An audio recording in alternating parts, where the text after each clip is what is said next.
Hello students, welcome again. Last lecture के अंदर principle of inheritance and variation में हम लोगों ने मेंडेलियन डिसऑर्डर्स जितने भी थे सबको पढ़ लिया था। हमने ऑटोसोमल रिसेसिव डिसऑर्डर देखा था, हमने ऑटोसोमल डोमिनेंट डिसऑर्डर देखा था, सेक्स क्रोमोसोमल डोमिनेंट और सेक्स क्रोमोसोमल रिसेसिव। ये 4 तरह के डिसऑर्डर्स होते हैं जिनसे रिलेटेड क्वेश्चंस आज हम सॉल्व करेंगे और पेडिग्री एनालिसिस पढ़ेंगे, जिससे हर साल नीट में क्वेश्चन 1 से 2 क्वेश्चन रहता ही रहता है। ठीक है ना बच्चों? तो सबसे पहले जो भी हम लोगों ने पढ़ा है उससे रिलेटेड एक क्वेश्चन सॉल्व करते हैं, फिर हम पढ़ेंगे पेडिग्री एनालिसिस, किस तरह से हम लोग जो जेनरेशन है, डिफरेंट जेनरेशन के अंदर कौन सा डिसऑर्डर हो रहा है, ऑटोसोमल रिसेसिव या डोमिनेंट, या कौन सा डिसऑर्डर है ऑटोसोमल रिसेसिव में भी या सेक्स क्रोमोसोमल रिसेसिव में भी, डोमिनेंट में भी। ठीक है ना? तो वो हम पढ़ेंगे। उससे पहले हम लोग ये इस तरह के क्वेश्चंस को सॉल्व कर लेते हैं। जैसा कि मैंने आपको पहले भी बताया है, 2 तरह के क्रोमोसोम्स हैं, एक ऑटोसोम और दूसरा सेक्स क्रोमोसोम। तो सेक्स क्रोमोसोम अगर होगा कभी भी तो एक्स वाई से या एक्स एक्स से हम डिनोट करते हैं, फीमेल में एक्स एक्स और मेल में एक्स वाई। बट बाकी ऑटोसोमल को हम लोग अगर डोमिनेंट है तो कैपिटल ए और अगर रिसेसिव है तो स्मॉल ए से डिनोट करते हैं।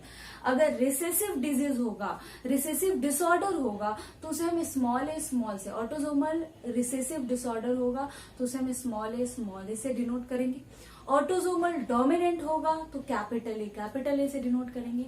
अगर कैरियर है तो capital A small A, recessive अगर होगा तो या डोमिनेंट होगा तो कैपिटल ए। ठीक है ना?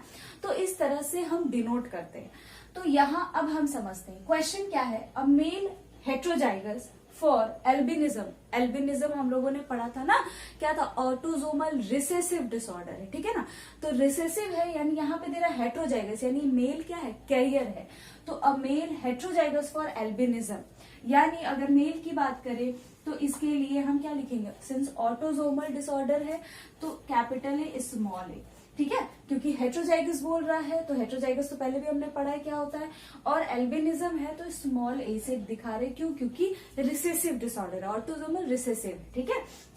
मैरीज एल्बिनो फीमेल, किससे शादी हो रही है उसकी? एल्बिनो फीमेल, यानी फीमेल जो है इसको एल्बिनो है यानी एल्बिनिज्म है, और ये ऑटोसोमल रिसेसिव है यानी यहाँ कैरियर नहीं होगा, इसमें पूरी तरह से इसको है।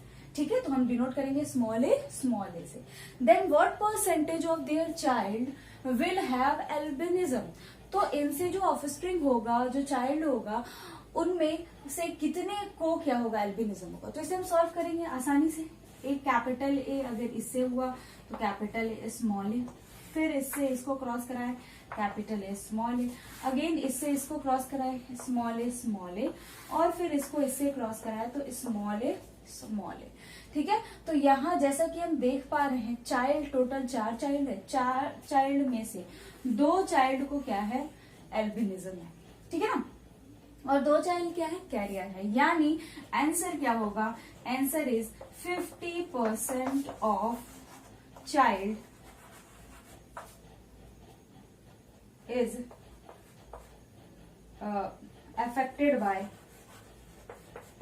affected by albinism.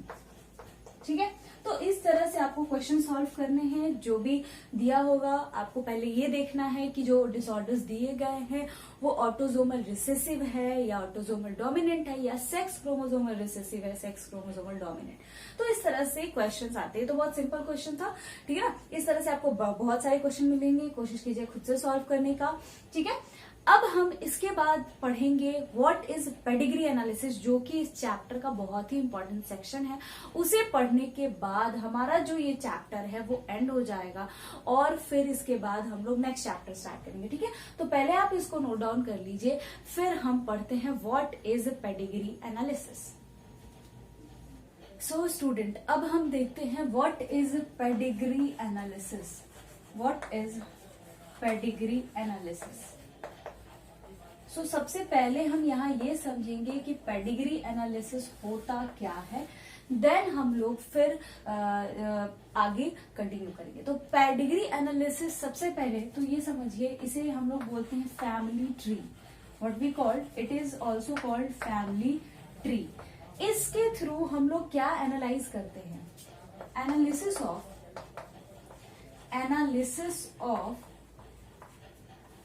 inheritance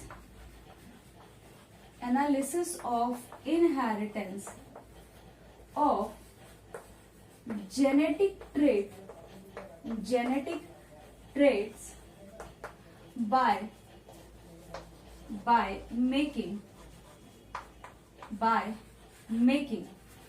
family diagram is called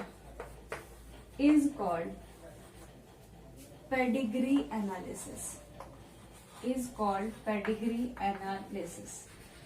यानी पेडिग्री एनालिसिस में क्या बोला गया, इसमें हम क्या एनालाइज करते हैं कि कौन से ट्रेट का ट्रांसफर हुआ है नेक्स्ट जनरेशन में, और इसे पता करने के लिए हम फैमिली डायग्राम बनाते हैं, और इस डायग्राम के हेल्प से हम ये पता कर पाते हैं कि पेरेंट्स से ऑफस्प्रिंग में किस तरह का ट्रेट का ट्रांसफर हुआ है। इसे ही हम क्या बोलते हैं, पेडिग्री एनालिसिस बोलते हैं। तो बच्चों, इसे पढ़ने से पहले हम कुछ सिंबल्स लर्न करेंगे और देखेंगे कि वो सिंबल किसको रिप्रेजेंट करता है, ठीक है ना। तो सबसे पहले अब हम देखते हैं सिंबल्स। यहाँ पे हम लिख रहे हैं सिंबल्स, और वो जो सिंबल है वो किसको रिप्रेजेंट कर रहा है, कैरेक्टर, ठीक है। वो सिंबल कौन सी कैरेक्टर को रिप्रेजेंट कर रहा है उसे हम इधर लिखते हैं, ठीक है। जैसे कि अगर सिंबल कुछ ऐसा है, ठीक है, एंड ऐसा है, तो ये जो आप सिंबल देख रहे हैं ये नॉर्मल फीमेल का सिंबल है, और ये जो आप देख रहे हैं ये नॉर्मल मेल का सिंबल है, यानी इन दोनों को किसी तरह का कोई डिसऑर्डर नहीं है। तो यहां हम लिख देंगे नॉर्मल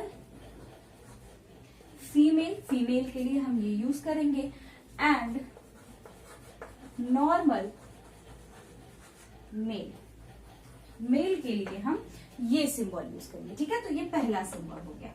दूसरा, नेक्स्ट सिंबल की अगर बात करें तो इस तरह से अगर है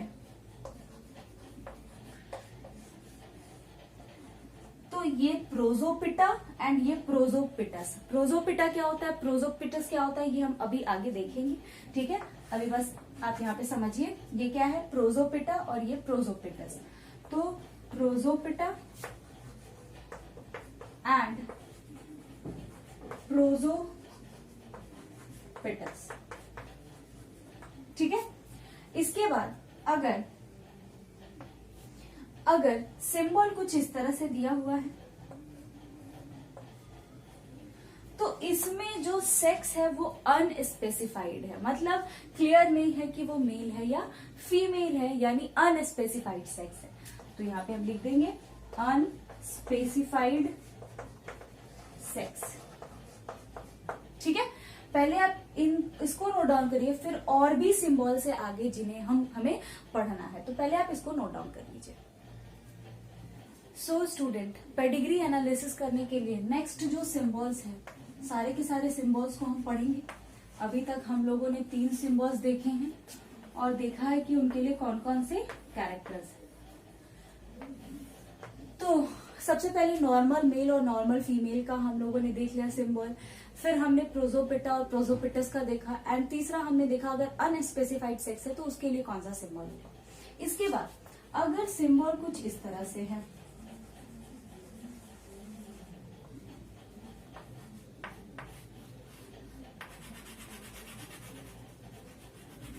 अगर कुछ इस तरह से सिंबल है, विच मीन्स ये जो है ये क्या इंडिकेट कर रहा है, ये इंडिकेट कर रहा है affected फीमेल एंड मेल, यानी मेल और फीमेल जो अफेक्टेड होंगे उनके लिए इस तरह का सिंबल यूज होगा। यानी अगर इस तरह का दिया हुआ है एनालिसिस के दौरान तो आप समझिए इसका मतलब क्या है, फीमेल अफेक्टेड है तो इस तरह का, मेल अफेक्टेड है तो इस तरह का सिंबल होगा। देन इसके बाद नेक्स्ट सिंबल अगर हम देखें,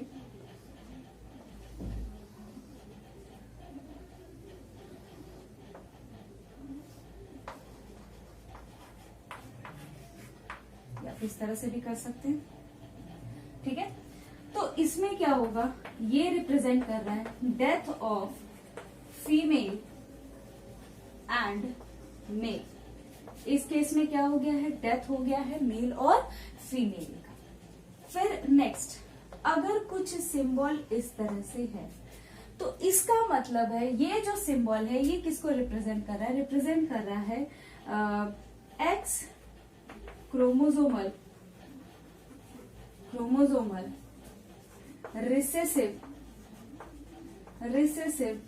डिसऑर्डर। ठीक है, यानी अगर इस तरह का सिंबल दिया है मतलब कौन सा डिसऑर्डर, इसको एक्स क्रोमोसोमल रिसेसिव डिसऑर्डर है। ठीक है, उसी तरह अगर इस तरह का सिंबल है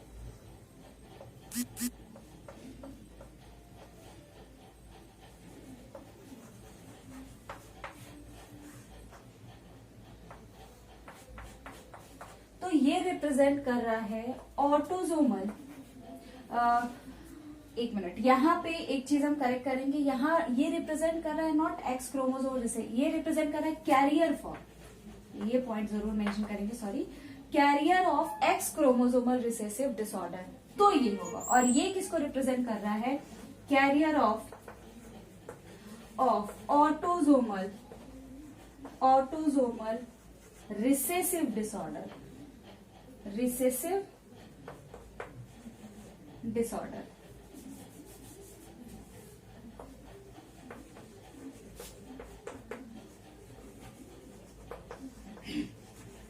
ठीक है, ये किसको रिप्रेजेंट कर रहा है, carrier of autosomal recessive disorder, यानी ऑटोजोमल रिसेसिव के लिए कैरियर है और ये एक्स क्रोमोसोम रिसेसिव डिसऑर्डर के कैरियर है। ठीक है, यहाँ पे मेल इसलिए नहीं है क्योंकि मेल में अगर एक्स पे कोई डिसऑर्डर होगा तो वो अफेक्टेड होता है, वो कैरियर नहीं होता है। ठीक है ना, इसके बाद नेक्स्ट, अगर इस तरह का सिंबल दिया हुआ है डायग्राम में तो ये रिप्रेजेंट कर रहा है मैरिज का, यानी मेल और फीमेल के बीच क्या हुआ है, मैरिज हुआ है, तो ये रिप्रेजेंट करता है मैरिज। और अगर सिंबल इस तरह से दिया हुआ है तो ये है मैरिज बिटवीन क्लोज रिलेटिव के बीच अगर मैरिज हो रहा है तो इस तरह का सिंबल होगा। ठीक है, तो यहां हम लिख देंगे मैरिज का ही रिप्रेजेंट करता है but between close relative. Clear, और भी कुछ सिंबल है, ये तो नॉर्मल मेल और फीमेल से रिलेटेड सिंबल्स हो गए। अब हम लोग ट्विन्स जो होंगे उनके लिए क्या सिंबल होगा, डायजाइगोटिक ट्विन के लिए क्या सिंबल होगा और मोनोजाइगोटिक ट्विन के लिए क्या सिंबल होगा, उसे भी हम देख लेते हैं। आप इन सिंबल्स को पहले नोट डाउन कर लीजिए। सो स्टूडेंट, अब हम देखते हैं कि अगर ट्विन्स होते हैं तो ट्विन्स के लिए हम कौन सा सिंबल यूज करते हैं। तो अगर हम ट्विन्स की बात करें तो स्टूडेंट देखिएगा, इस तरह का अगर सिंबल आपको दिख रहा है जिसमें मान लीजिए ये फीमेल नॉर्मल फीमेल, ठीक है, इस तरह का, या इस तरह का दिख रहा है मेल, क्लियर, या आपको इस तरह से सिंबल दिख रहा है मेल और इट मे बी फीमेल, तो ये जो तीनों हैं ये तीनों रिप्रेजेंट करेंगे डायजाइगोटिक ट्विन को। किसको रिप्रेजेंट करेंगे स्टूडेंट, डायजाइगोटिक ट्विन्स को।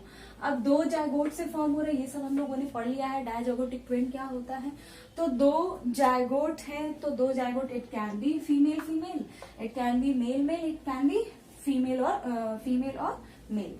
सो स्टूडेंट, डायजाइगोटिक ट्विन्स में जैसा कि हमने देखा हमें क्या मिल सकता है, सिंस दो जाइगोट है तो मेल भी मिल सकता है, फीमेल भी मिल सकती है, एंड मेल और फीमेल दोनों ही मिल सकते हैं। ठीक है, तो ये दोनों अलग अलग होंगे, सेपरेट होंगे, तो ये रिप्रेजेंट करेंगे डायजाइगोटिक ट्विन अगर इस तरह का सिंबल दिया हुआ है। तो मोनोजाइगोटिक ट्विन के लिए हम क्या करते हैं, अगर इस तरह से दिया हुआ है सिंबल, देखिएगा यहाँ फीमेल और ये अटैच्ड, ठीक है, इस तरह से ये मेल और ये मेल, ठीक है, ये दोनों अटैच, तो ये जो आप देख रहे हैं ये किसको रिप्रेजेंट कर रहा है, इट रिप्रेजेंट मोनोजाइगोटिक ट्विन। ये किसको रिप्रेजेंट कर रहा है, मोनोजाइगोटिक ट्विन्स को रिप्रेजेंट कर रहा है। क्लियर, क्योंकि सेम जायगोट से डेवलप होते हैं तो सेम जायगोट से होंगे, तो ये कंपलसरी होगा कि दोनों या तो फीमेल ही होंगे, दोनों या तो मेल ही होंगे। क्लियर?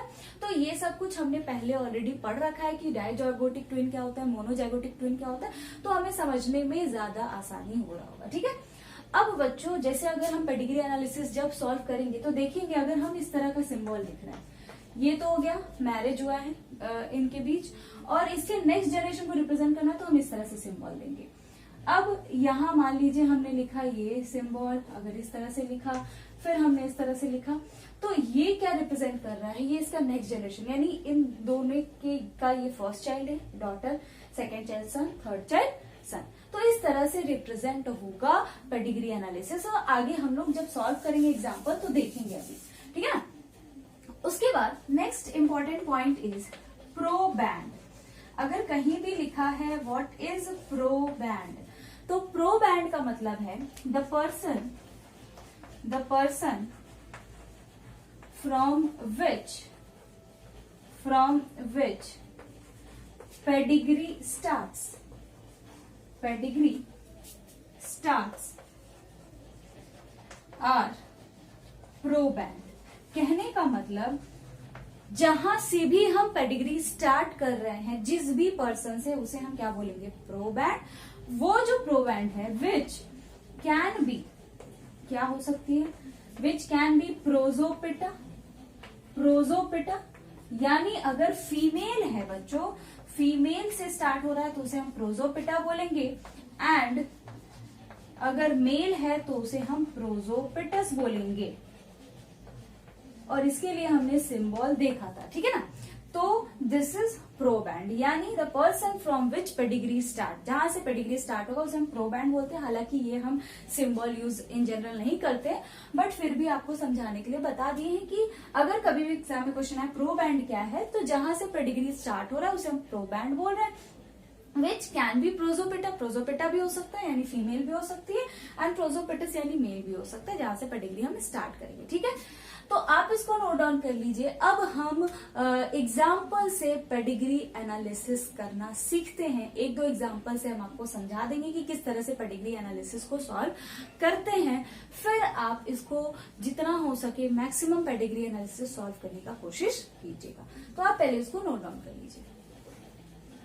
सो स्टूडेंट, अब हम सीखेंगे कि किस तरह से हम पेडिग्री एनालिसिस को सॉल्व करते हैं। ठीक है, जैसा कि मान लीजिए ये पेडिग्री चार्ट आपको दिया गया होगा और पूछा जाएगा, इसमें से आप बताइए कि क्या है, इस पेडिग्री एनालिसिस से आप क्या कंक्लूजन निकाल पा रहे हैं कि ये ऑटोजोमल डोमिनेंट डिसऑर्डर इसमें हो रहा है, या ऑटोजोमल रिसेसिव, या सेक्स क्रोमोजोमल रिसेसिव, या सेक्स क्रोमोजोमल डोमिनेंट। ठीक है, तो ये चार ही ऑप्शंस हमेशा रहेंगे, क्योंकि हमने भी क्या पढ़ा है, autosomal dominant, autosomal recessive, sex chromosome recessive, sex chromosome dominant. ठीक है, तो आपको सबसे पहले ये पता करना है कि इसमें डोमिनेंट डिसऑर्डर है या रिसेसिव डिसऑर्डर है। इसको पता करने के लिए सबसे सिंपल तरीका ये है कि आप ये देखिए, क्या हर जनरेशन में डिजीज जो डिसऑर्डर है वो आपको दिख रहा है। अगर हर जनरेशन में यानी सारे के सारे चाइल्ड में वो डिसऑर्डर आपको दिखेगा तो उसका मतलब होगा डोमिनेंट है, बट अगर नहीं मिल रहा होगा उसका मतलब क्या है, रिसेसिव। तो जैसा कि हम यहाँ देख रहे हैं, ये फीमेल और ये मेल, इन दोनों का मैरिज हुआ है। ये जो फीमेल है ये नॉर्मल है, और ये जो मेल है जैसा कि आप देख पा रहे हैं क्या अफेक्टेड है। अब इसके नेक्स्ट जनरेशन में ये पहला इसकी जो डॉटर है ये अफेक्टेड है, बट यहाँ देखिए इसका जो सन है ये अफेक्टेड नहीं है, और ये वाला जो सन है ये अफेक्टेड है। ठीक है ना? फिर इसका नेक्स्ट जनरेशन, अब इसने शादी किया नॉर्मल फीमेल से, तो यहाँ देखिए जो नेक्स्ट जनरेशन है ये दोनों के दोनों अफेक्टेड नहीं है, यहाँ भी ये दोनों अफेक्टेड नहीं है। तो एक चीज तो क्लियर हो गई, ये डोमिनेंट डिसऑर्डर नहीं है। तो डोमिनेंट नहीं है तो ये हम काट देंगे, ऑटोजोमल डोमिनेंट तो नहीं होगा, और सेक्स क्रोमोजोमल डोमिनेंट भी नहीं होगा, क्योंकि डोमिनेंट डिसऑर्डर होता तो सारे के सारे चाइल्ड में हमें देखने को मिलता। क्लियर? अब नेक्स्ट बात करते हैं कि ये सेक्स क्रोमोसोमल डिसऑर्डर है या ऑटोसोमल डिसऑर्डर है। सेक्स क्रोमोसोमल होगा तो एक्स पे क्या होगा, डिजीज होगा ना, क्योंकि हमने पढ़ा है एक्स लिंक्ड होता है जो सेक्स क्रोमोसोमल होता है। वाई वाले पे तो सिर्फ एक हाइपरट्राइकोसिस हमने पढ़ा था, ठीक है ना। तो सेक्स क्रोमोसोमल डोमिनेंट या सेक्स क्रोमोसोमल रिसेसिव होगा तो एक्स पे डिसऑर्डर प्रेजेंट होगा। तो जरा सोचिए, अगर ये जैसे मेल है, ठीक है, तो मेल में क्या होता है, एक एक्स होता है और वाई, ये सेक्स क्रोमोसोम की बात कर रहे हैं, ठीक है ना, इसको हम इरेज कर देंगे, समझिए यहाँ पे। अगर मान लीजिए डिसऑर्डर सेक्स क्रोमोसोम है, यानी इस एक्स पे क्या होगा, डिजीज प्रेजेंट होगा, ठीक। तो अगर ये एक्स इसके एक एक्स के साथ मिलता है तो क्या होता है, फीमेल प्रोड्यूस होती है, तो फीमेल अफेक्टेड, ठीक है। लेकिन अगर मेल है तो मेल के लिए मेल से क्या जाता है, वाई जाता है ना, यहां से एक्स आएगा और यहां से वाई आएगा, तो वाई पे तो कोई डिसऑर्डर नहीं है, ठीक है।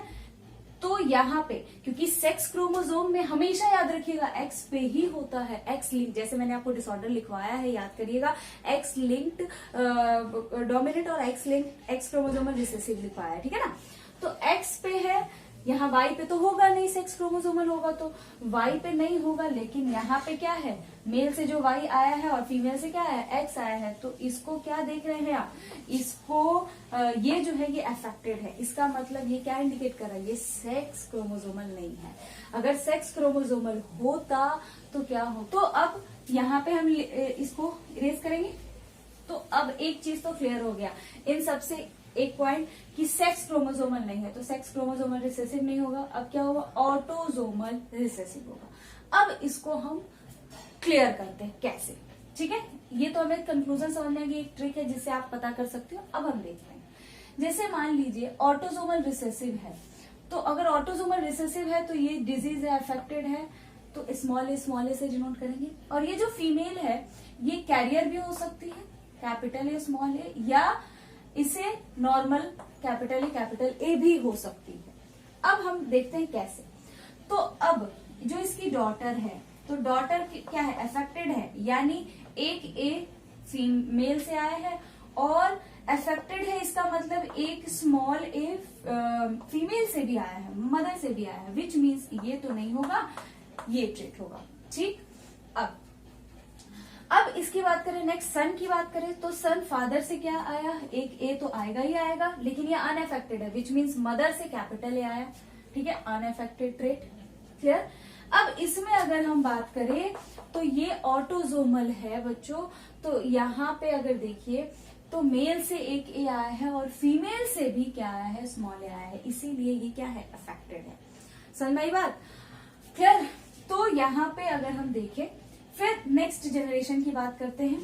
अब इसने शादी किया, इस नॉर्मल मेल यहाँ पे है, नॉर्मल मेल है, तो इसका नेक्स्ट जनरेशन हम देखिए, दोनों के दोनों जो चाइल्ड है वो अनअफेक्टेड है, मतलब इसके पास कौन सा ट्रेट है, नॉर्मल है, कैरियर भी नहीं है, क्योंकि कैरियर होता तो एक चाइल्ड तो अफेक्टेड होता ही होता। तो इससे ये आया, तो मान लीजिए कैपिटल ए स्मॉल ए, और इससे भी क्या है, तो यहाँ भी कैपिटल ए स्मॉल ए, यानी कैरियर होंगे दोनों, ठीक है। अब नेक्स्ट हम अगर बात करें तो यहाँ पे इसने भी जिस फीमेल से शादी की है उसका भी ट्रेट क्या होगा, नॉर्मल होगा, तभी जो है ये दोनों के दोनों चाइल्ड क्या है, नॉर्मल है, अनअफेक्टेड है, ठीक है। तो यहाँ भी क्या आ जाएगा, एक कैपिटल ए स्मॉल है, यहाँ पे कैपिटल ए स्मॉल है, क्लियर।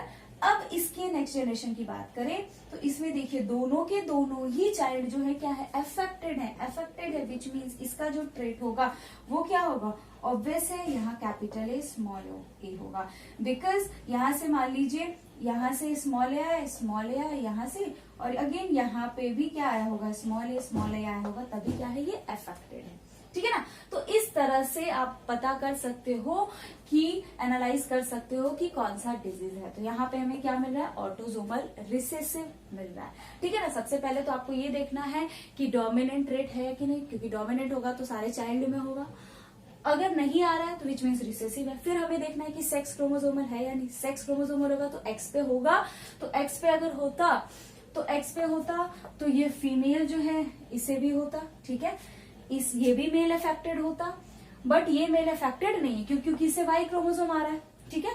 तो वाई तो अगर ये अफेक्टेड नहीं है बट ये अफेक्टेड है, कहने का मतलब यहाँ पे क्या हो रहा है, इसका यही मतलब है कि एक्स लिंक्ड तो ये नहीं है। क्लियर, समझ में आई बात? क्योंकि एक्स यहां से आता है और यहां से क्या आता है, वाई आता है। तो सेक्स क्रोमोसोमल जो है ये क्या है, रिसेसिव है या डोमिनेंट है, ये कैसे पता करेंगे? तो वो तो डोमिनेंट और रिसेसिव तो हमें पता चल गया, बट सेक्स क्रोमोसोम है कि नहीं, तो ये एक्स पे ही प्रेजेंट होता है।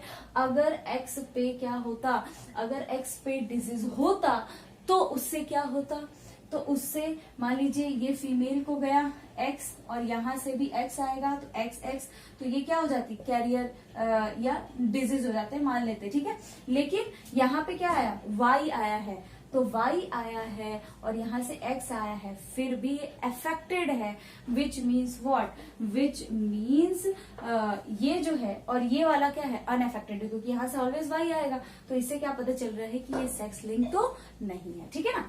तो आप इसको नोट डाउन कर लीजिए, फिर हम दूसरा पेडिग्री एनालिसिस करते हैं। सो स्टूडेंट, नेक्स्ट पेडिग्री हम एनालाइज करते हैं। इसमें हमें ये पता करना है कि कौन सा डिसऑर्डर है, हेमोफीलिया है, कलर ब्लाइंडनेस है, फिनाइलकीटोनुरिया या हाइपरट्राइकोसिस है। सबसे पहले तो हमें ये देखना होगा इसमें कि इनमें से डोमिनेंट डिसऑर्डर है या ये रिसेसिव डिसऑर्डर है। तो अगर हम देखें, जैसे कि मैंने आपको बताया, सारे के सारे चाइल्ड में ये होना चाहिए। अब देखिए यहाँ पे पेरेंट्स अनअफेक्टेड है बट चाइल्ड अफेक्टेड है, यहीं पे समझ में आ गया कि ये डोमिनेंट डिसऑर्डर तो नहीं है, क्योंकि अगर होता तो पेरेंट भी क्या होते, अफेक्टेड होते, तभी चाइल्ड क्या होगा, अफेक्टेड होगा। सो यहीं पे ये क्लियर हो गया कि ये डोमिनेंट तो नहीं है, यानी रिसेसिव डिसऑर्डर। अब हमें नेक्स्ट देखना है ये सेक्स लिंक्ड है या नहीं है। सेक्स लिंक्ड होगा यानी एक्स क्रोमोसोम पे क्या होगा, एक्स क्रोमोसोम पे होगा, और उससे क्या होगा नेक्स्ट देखते हैं। जैसे मान लीजिए अगर इस पे होगा एक्स और वाई, क्लियर।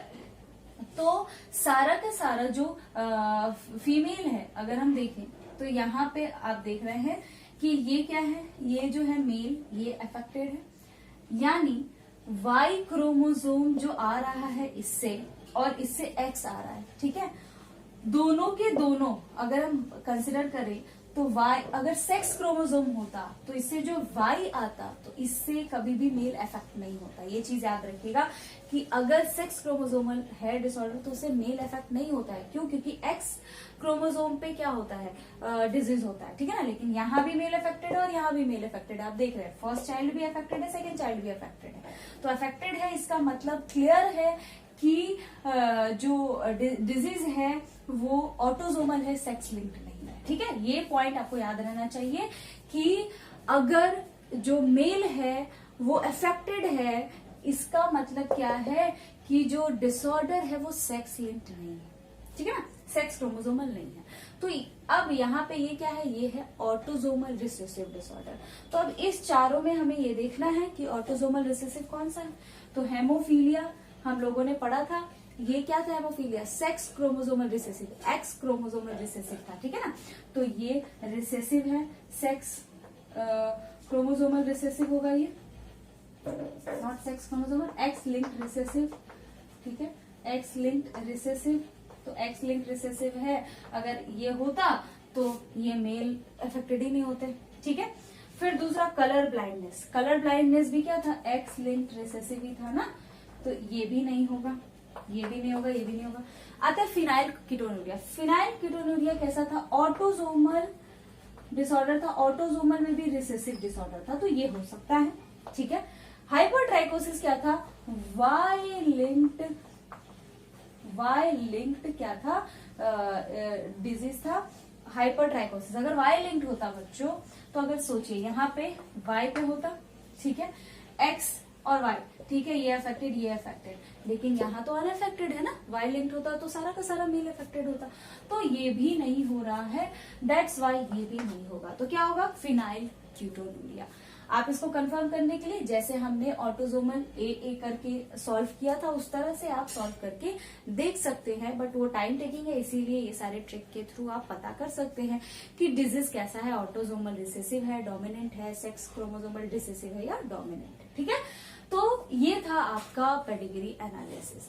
और भी बहुत सारे पेडिग्री डायग्राम आपको दिए गए होंगे, आप उसको प्रीवियस क्वेश्चंस को सॉल्व कीजिएगा, देखिएगा, बहुत इजी है, समझ में आ जाएगा आपको। ठीक है, तो इसके साथ ही हमारा जो ये चैप्टर है वो एंड होता है। अब मिलेंगे हम लोग नेक्स्ट चैप्टर के साथ नेक्स्ट लेक्चर में। Thank you.